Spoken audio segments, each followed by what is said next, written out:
Paano mo nasabi sa sarili mo na may HIV ka kaagad? Nagkaroon po ako ng pabalik-balik na lagnat. 5th to 6th month na karelasyon ko po siya. Yun yung panahon na may namatay na akong mga friends. The greatest judgment of all is from the family. Marinig ko yun sa mga kapatid ko. Paggamit ka na lang, pa-sex or something, ka na, parang madumi kasi. Whenever I do TikTok live, mga comment like, dahil bakla ka, we are just like you, who has a dream, who has the capacity to love, and be kind.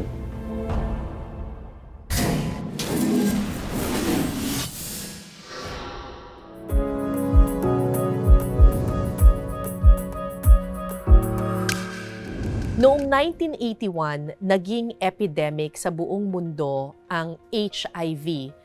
So mula 1980s hanggang ngayon, it's been 44 years at maraming bansa na ang na-contain na or napababa na ang bilang ng may HIV sa kanilang bansa. Pero dito sa Pilipinas, isa tayo sa 7 bansa kung saan patuloy na tumataas ang bilang ng mga taong nagkaka-HIV. Ang masaklap, hindi lang pataas na pataas ang bilang, pababa rin ng pababa ang edad ng mga taong nagkaka-HIV dito sa Pilipinas. In fact, almost 60 Filipinos get HIV every day. Akala ng maraming tao, pag nagkaroon ka ng HIV, yun na ang katapusan ng iyong buhay. Pero ang makakasama po natin ngayon dito sa iListen ay isang taong magpapatunay na may buhay pagkatapos ng HIV. Kasama ko ngayon si Lawrence Olieres, 12 years ng undetectable living with HIV. Bago ko simulan yung programa, I want to hug you. Oo. Thank you. I want to hug you and I want to hold your hand kasi I want to show everyone na hindi kasalanan na ihag at hawakan ng isang taong may HIV at hindi ko makukuha ang sakit na ito dahil nakipag-interact ako sa'yo. Isa yan sa mga mensahe mo. Lagi kang nagbibigay ng free hugs. Yes po. Sa iyong TikTok nakikita ko. Bakit, Lawrence? To be able na makita ng ibang tao na despite of living with HIV, maramdaman din ng mga ibang tao na kagaya ko, that there are people that could really hug you no matter or despite of your HIV status. Na nandyan sila, that they will not judge you because you have HIV. They will hug you because you're human. And that's how they will show kindness. Kasi hindi nakakahawa ang HIV dahil lang hinawakan kitang ganyan. Yes. Dahil nag-hug, hindi ibig sabihin mahahawa ka na ng HIV. Yes po. Hindi po siya nakukuha through hugging, kissing, or at the same time sharing of utensils.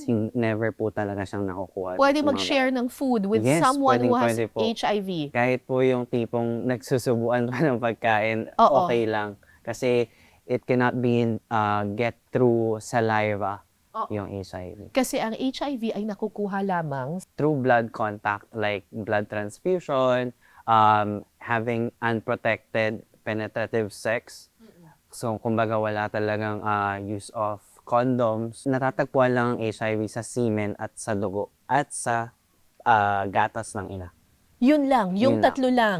Gatas ng ina, dugo, at semilya. Semilya or vaginal fluid. Pero hindi sa laway. Hindi sa laway.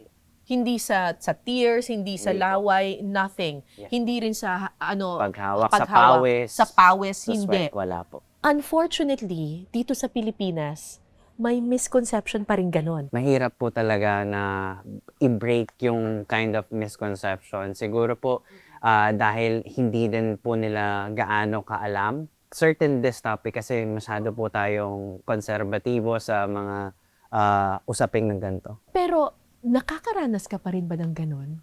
Whenever I do TikTok live, mga comment like, dahil bakla ka, kaya ka meron yan. Alam mo yung kahit hindi nila sinasabi, pero nararamdaman mo that they're iwas Hinuhusgahan sa'yo. ka. Hinuhusgahan. So, mahirap po talaga, even though I'm living for 12 years already with HIV, nakakaranas pa rin po ako ng paunti-unti Ng ng discrimination. discrimination. Oo. Paano mo nakuha yung HIV? 2013 po, doon po kasi nagsimula yung pagkakaroon ko ng pagkikipagtalik sa naging partner ko po. So, Ilan taon ka nun? I was 18 by that time. Na-in love lang. Kasi during that moment, parang I was already getting to know further my sexual or gender identity. Nung nakilala ko yung tao na yun, I felt love. Pero yun pala, despite of that love po pala is that may mga certain activities po siya na ginagawa before. Kasi mas malayo po yung gap namin eh. So 27 po siya and ako po 18. Ka. Oo. Okay lang ma-in love, kaso lang ang naging problema ay hindi siya naging open. Actually po, Miss Karen, nung mga panahong 2013, yun yung mga taon na hindi gaano talaga na pag-uusapan ang HIV. Actually, yung una po namin kita, talik na agad. Okay. So, and then wala naman pong protection nung nakipagtalik po ako kasi ang idea ko for condoms is para lang hindi makabuntis. Siyempre po, hindi naman po agad-agad na makikita po natin yung mga sintomas or yung mga effect na baka may HIV na po yung isang tao. Nagkaroon po ako ng pabalik-balik na lagnat, mga 5 to 6 months, bago mag-5 to 6 month na karelasyon ko po siya. And yun yung panahon na may namatay na akong mga friends. Since nasabi po ng mga kaibigan ko na namatay po yung friends namin because of pneumonia and tuberculosis, na banggit po sa conversation namin sa Facebook about AIDS. Tinignan ko po yung mga sintomas, nakasama pala na since humihina yung immune system po ng isang tao, possible po talaga na magpakaroon ng pabalik-balik na lagnat or nagkakaroon ng swollen lymph nodes.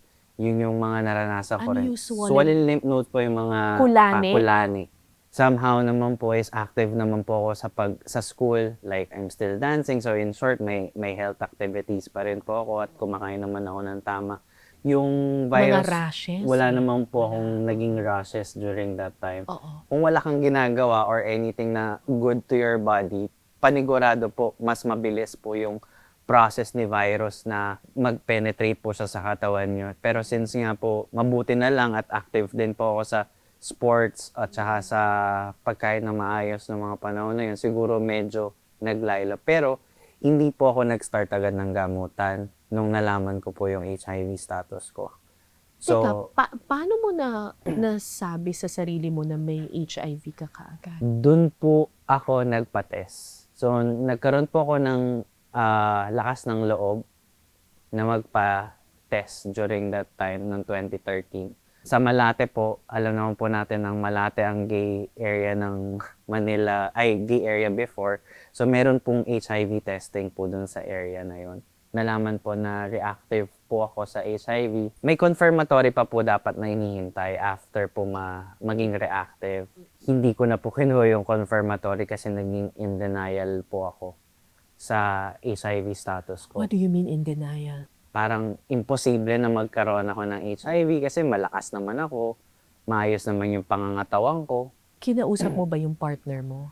Di niya rin po alam kung ano yung gagawin niya. Sinabi ko po sa kanya kasi sinabi po sa akin sa clinic na kailangan din po niya magpa-test para po malaman niya. Pero po ayaw niya po. Bakit? So parang sinabi niya po kasi sa akin nung mga panahong yun is that baka atakihin siya sa puso pag nalaman niya na positive din po siya.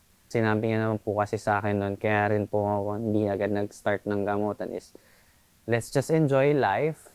Siguro parang gusto niya nang papasayahin kita hanggang mamatay ka na. Obviously, nakuha mo sa kanya. Siya po ang pinakaunang upong partner at the same time po, siya po yung unang upong sexual intercourse na may penetration po. Did you get mad at him? Hindi po ako nagkaroon ng galit kasi po siya po yung nagkup-kup sa akin nung na paalis po ako sa bahay nung nalaman po ng family yung sexuality ko po. Hindi ko po may buhos yung galit at the same time, hindi ko po maipaliwanag eh. Kumbaga, blanco po yung sarili ko ng mga panahong yun. Na siguro po naggalit na lang po ako nung medyo I am his partner pero he wants to explore other people din po during the moment na magkasama po kami. Kumbaga sa may part ko naman po, hindi po ako nakikipagtalik sa iba. Siya po yung nakikipagtalik sa iba. So, dun po ako nagkaroon na ng urge na umalis na lang dun po dun sa lugar kung nasan siya. Kasi hindi ko na po kaya. After po noon, bumalik po ako sa bahay namin. Kaso nga lang po, since hindi po ako nagagamot, hindi po ako nagme-medications, humina po yung immune system ko at nagkaroon na po ako ng shingles. Parang bulutong na sobrang sakit po pag pumutok. Nakakonekta po siya sa nerves eh. Shingles ko po nagsimula po dun sa may backbone na tas kumalat na po siya hanggang dito na sobrang hindi ko rin po may galaw yung paa ko. Medyo nabahala na ako sa health ko na natakot na din ako na baka ito na naalala ko na ay may HIV nga pala ako. Sinabi mo sa parents mo? Nasabi ko po siya sa parents ko sa ibang paraan. So, kumbaga, I asked a friend to tell it to my mom kasi hindi ko po kaya. Panganay ako sa magkakapatid, OFW yung papa ko. So, hindi ko kaya na sabihin na parang ang weird po kasi na umalis ako ng bahay na malusog, mabalik ako sa kanila ng may sakit. Anong reaksyon ng nanay mo? Malungkot, umiyak po siya. Kinausap niya po si daddy sa ibang bansa. Pinakamasarap lang po na narinig ko po is yung part na wala na pong ibang magmamahal sa anak natin, kundi tayo lang. Yun po yung sinabi ng tatay ko na nasa ibang bansa. Sinabi ko na po na kailangan ko nang mag-start ng treatment. Kasama ko si mami, pumunta dun sa treatment facility. Ang bait ng nanay mo? Yes po. Siyempre po, may kalabisan lang din po ng onte kasi siyempre hindi po sila maalam tungkol sa HIV. So naranasan ko din po nung pagka-uwi namin ng bahay, sineparate po nila yung utensils ko sa akin. Kakasama kayong kumain, pero late huhugasan yung pinagkainan mo. Yun sa kanila muna.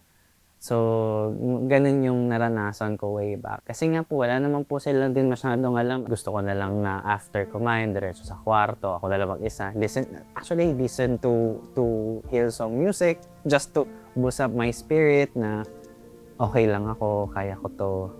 Yun yung mga moments na pinapalakas ko po yung loob ko. Doon sa mga social media posts mo, nasabi mo doon na umabot ka sa punto na you wanted your life to end. Umabot po. Kasi dumating kasi sa punto na hindi ko na kayang i-take yung judgment Panghuhusga. The greatest judgment of all is from the family.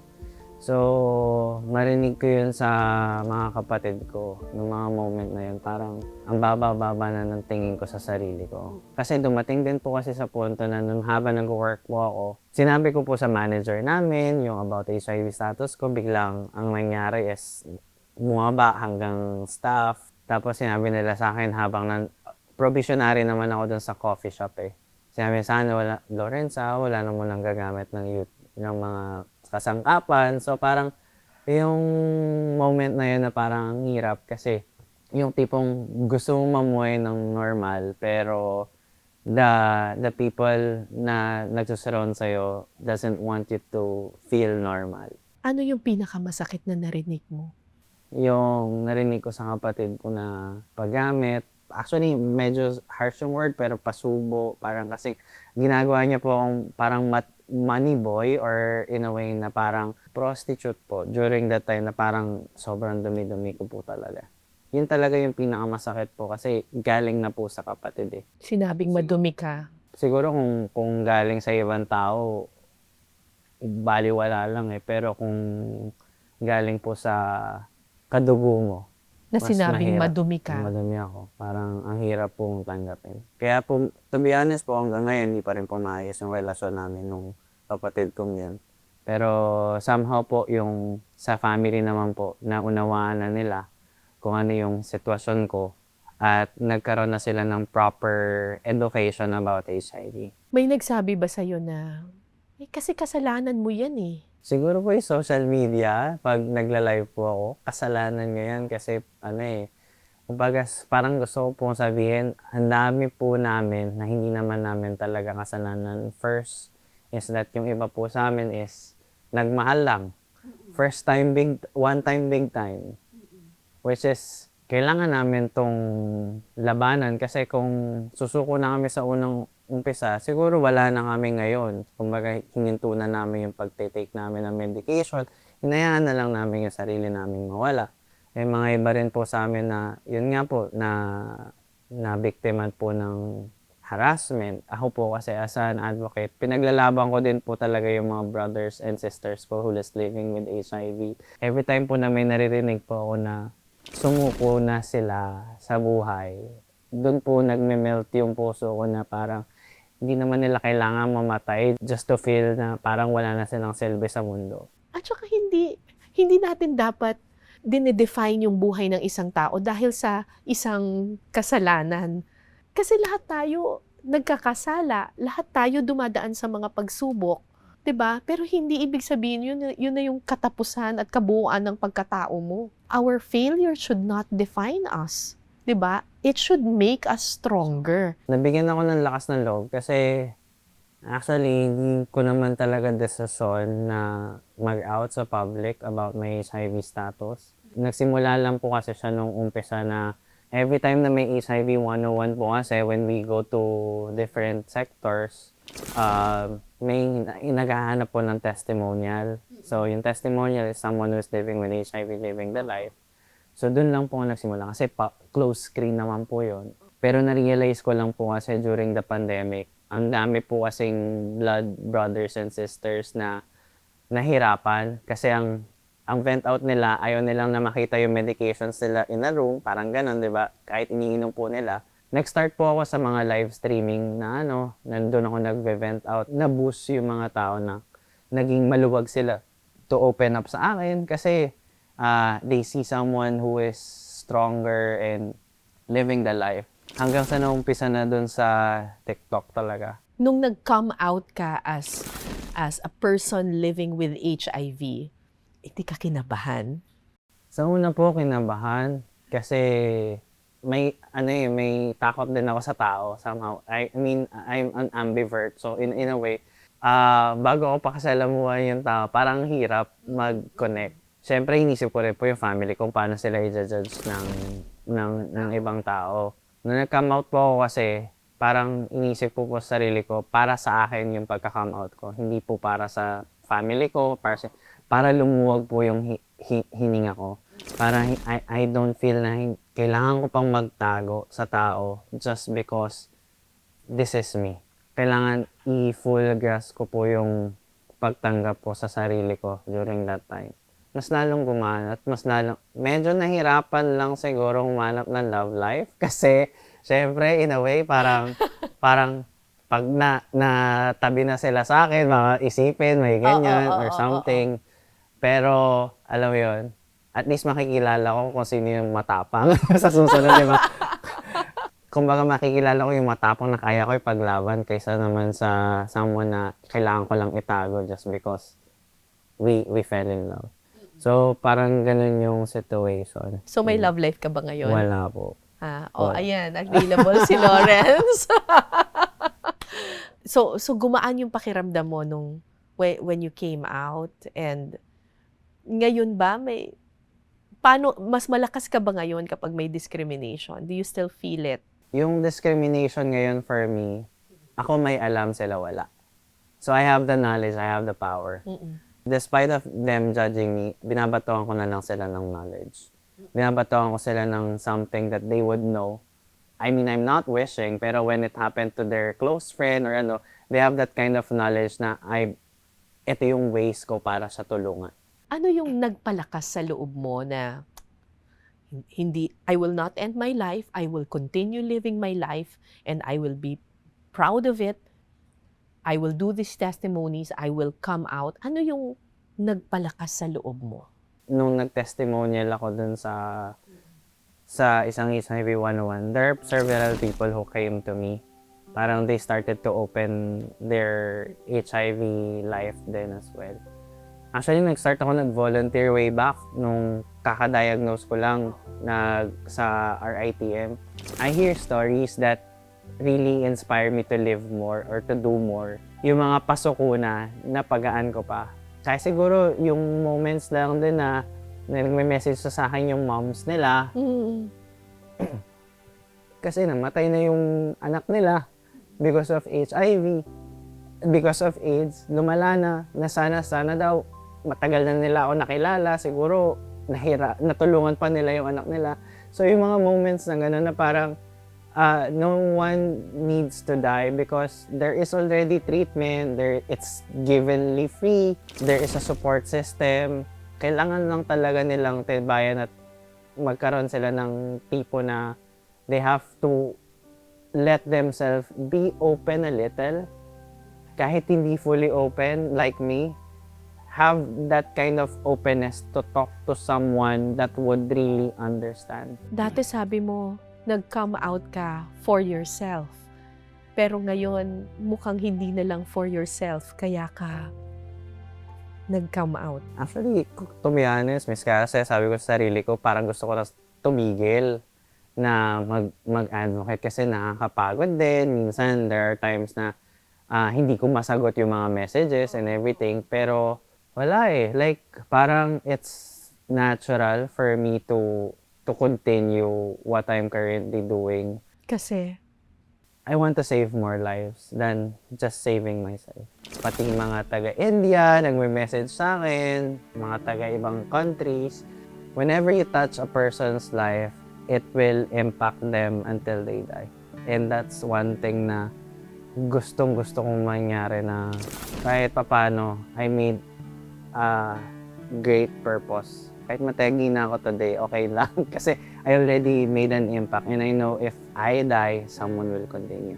And you're saving lives, hindi dahil nagbibigay ka ng gamot or hindi dahil doktor ka.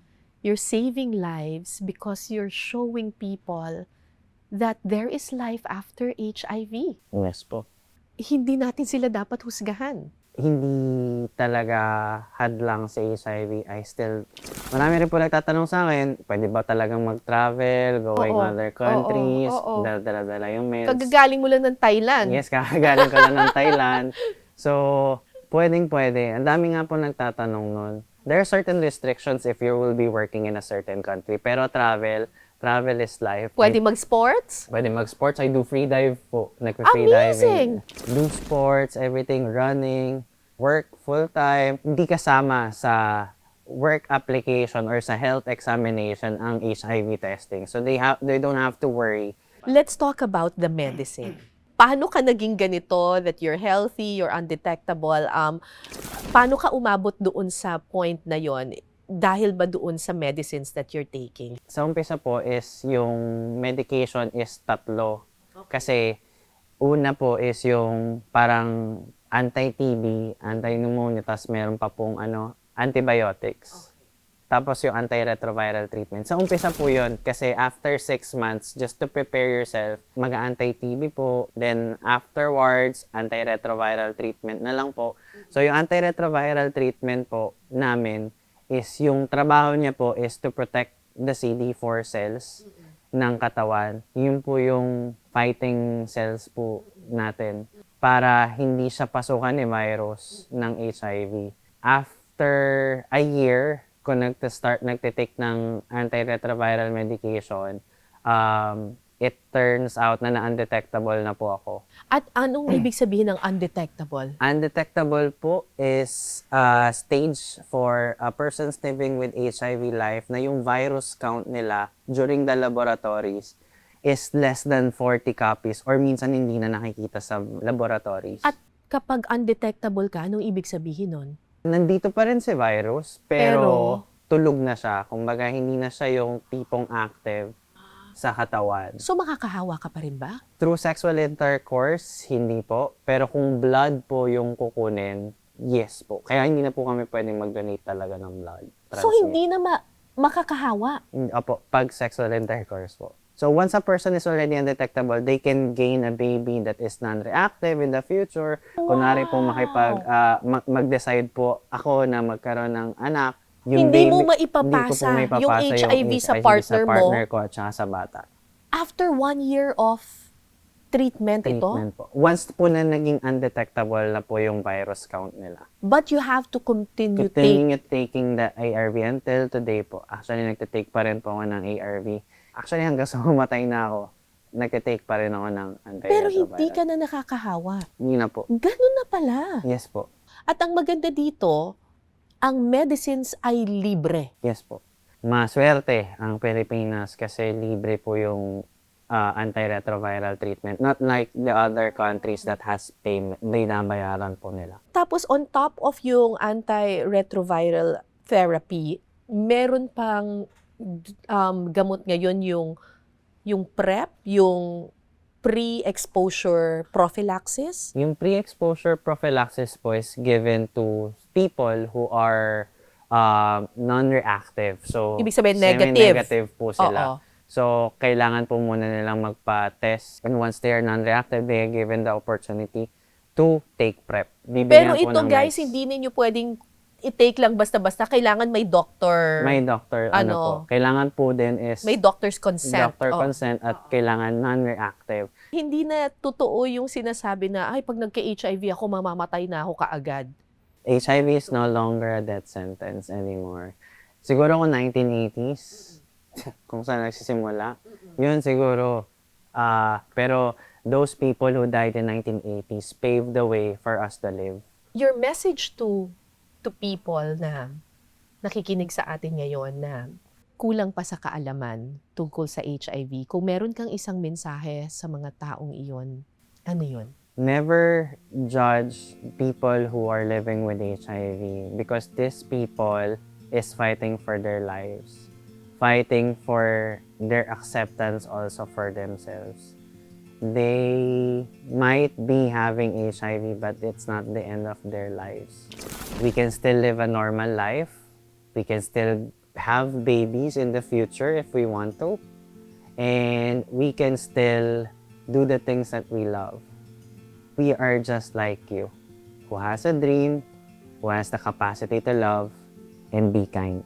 At kung may message ka sa mga taong currently may HIV ngayon, pero natatakot lumabas katulad mo. Living with HIV is no longer a death sentence. Living with HIV might be hard at this moment kung newly diagnosed ka man and you felt that you are alone. Pero you are not the only one fighting this battle. Despite you have HIV, you still have a life. Life that is so fruitful, life that is so... It may not be perfect, but this life can give you the best life kung mamahalin mo yung sarili mo. Mahalin mo muna yung sarili mo bago ka mag-open up sa ibang tao. Alam niyo mga kapuso, yung HIV ay nasusolusyonan na ng ibang mga bansa.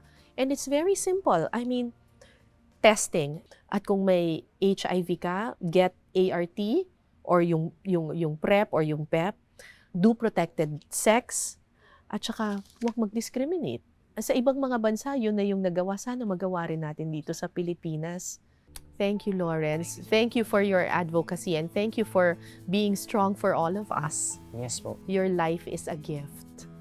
And we wish you more happy years Yes. ahead. Alam niyo po mga kapuso, may mga gamot na para tulungan ang mga taong may HIV. Pero sa palagay ko, higit sa gamot, ang pinakamabisang lunas para sa isang taong may HIV ay tayo. Yung kalinga, yung yakap, at pangunawa natin sa kanila, yun ang mas kailangan nila. Yun ang pinakamabisang lunas. Huwag mag-discriminate, huwag maghusga, kasi may buhay pagkatapos ng HIV. At pinatunayan na yan ng mga katulad ni Lawrence.